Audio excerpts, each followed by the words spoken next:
Olá a todos, sou o Fernando Baik, mais uma vez pré-candidato a vereador. Nós estamos aqui no bairro do Vargem Grande, são 50 mil habitantes, né? Em 2012 nós tivemos eleição e não conseguimos colocar realmente um representante de nossa região. Não vamos cometer esse erro.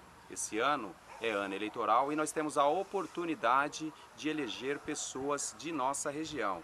Como eu falei, são 50 mil habitantes. O que falta é a união dessas pessoas em prol de um objetivo que é ter um representante lá na Câmara Municipal. Para isso, em outubro, eu conto com o seu apoio. Forte abraço, Fernando Baik.